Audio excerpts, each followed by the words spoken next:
B rich and happy എന്ന് പറയുന്ന കിയോസാക്കിയുടെ മനോഹരമായ ഒരു പുസ്തകമുണ്ട്. അതിലെ ഒരു ടൈറ്റിൽ ഇങ്ങനെയാണ്, സബ് ടൈറ്റിലുകൾ കൊടുക്കില്ലേ, അതിലൊന്ന് എഡ്യൂക്കേഷൻസ് ബിഗ്ഗസ്റ്റ് മിസ്റ്റേക്ക് എന്നാണ്. അപ്പോൾ എന്താണ് വിദ്യാഭ്യാസത്തിൻ്റെ ഈ ഒരു ബിഗ്ഗസ്റ്റ് മിസ്റ്റേക്ക് എന്ന് കൗതുകപൂർവ്വം വായിച്ചു നോക്കിയപ്പോൾ കണ്ട ഒരു കാര്യം വളരെ പ്രസക്തമാണ്. അദ്ദേഹം പറയുന്നത് വിദ്യാലയങ്ങളിൽ വിദ്യാർത്ഥികളുടെ ഹൃദയത്തോട് സംവദിക്കുന്ന, മൈൻഡിനെ തൊടുന്ന കാര്യങ്ങളില്ല എന്നതാണ്. എല്ലാ ടീച്ചേഴ്സും അല്ലെങ്കിൽ സിലബസും ബ്രെയിൻ ഡെവലപ്മെൻറ്റിനെ മാത്രം ഫോക്കസ് ചെയ്യുന്നു, ഹൃദയത്തെ വിസ്മരിക്കുന്നു എന്നതാണ്. ഇത് വളരെ ഗുരുതരമായൊരു കാര്യമാണ്. ബൈബിളിലൊരു വചനമുണ്ട്, ഒരാൾ സർവ്വതും നേടിയിട്ടും ആത്മാവിനെ നഷ്ടപ്പെടുത്തിയാൽ അതിലെന്ത് കാര്യം എന്നാണ്. ഖുർആനിലൊരു വചനമുണ്ട്, ഖദ് അഫ്ലഹ മൻ സക്കഹ, ഇതിനെ മൈൻഡ് ചെയ്തവൻ, ഇതിനെ സംസ്കരിച്ചവൻ വിജയിച്ചു, അല്ലാത്തവൻ പരാജയപ്പെട്ടു എന്നതാണ്. അപ്പോൾ അത് വളരെ പ്രധാനപ്പെട്ട ഒരു കാര്യമാണ്. ഇപ്പോൾ വ്യാപകമായി ലഹരിയെക്കുറിച്ചുള്ള വലിയ ഒരു ടെൻഷനിലാണ് നാം ഉള്ളത്.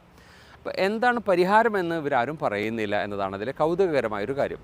ഈ ലഹരിയുടെ വലിയൊരു പ്രശ്നം നമ്മുടെ ബ്രെയിനിൻ്റെ ഫ്രണ്ടൽ ലോബിൽ ഒരു കർട്ടൻ വീഴുന്നത് പോലെ ഈ ലഹരി ഉപയോഗിക്കുന്ന ആൾക്ക് ഈ ഫ്രണ്ടൽ ലോബിലാണ് റീസണിങ് പവർ അല്ലെങ്കിൽ ഇമോഷണൽ കൺട്രോൾ. ഒരു കാര്യം നമ്മൾ തെറ്റ് ചെയ്യാൻ പോകുമ്പോൾ അരുത് എന്ന് നമ്മളോട് പറയുന്ന ഒരു പ്രോസസ്സുണ്ട്, അതൊക്കെ ഓഫാകുമെന്നതാണ് എൻ്റെ പ്രശ്നം. അതുകൊണ്ടാണ് മുന്നിൽ നിൽക്കുന്നത് അമ്മയോ സഹോദരിയോ എന്ന് ചിന്തിക്കാനുള്ള ആ ഒരു വേർതിരിക്കാനുള്ള ഒരു റീസണിങ് പവർ നഷ്ടപ്പെടുമെന്നതാണ്.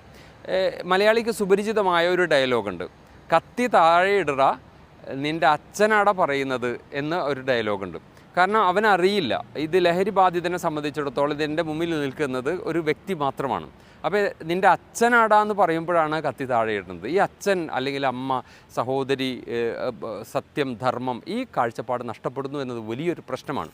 ഇനി പെൺകുട്ടികളുടെ ലോകത്തേക്ക് വന്നു കഴിഞ്ഞാൽ പെൺകുട്ടികൾ വ്യാപകമായി സ്വാതന്ത്ര്യം അവർ ആഗ്രഹിക്കുന്നു, എല്ലാവിധ അതിരുകളെയും അവർ ഭേദിക്കുന്നു, സെക്ച്വൽ ലിബറലൈസേഷന് വേണ്ടി അവർ വാദിക്കുന്നു. ആണും പെണ്ണും ആൺകുട്ടികളുടെ പോലെ ഞങ്ങൾക്കും സ്വാതന്ത്ര്യം വേണം.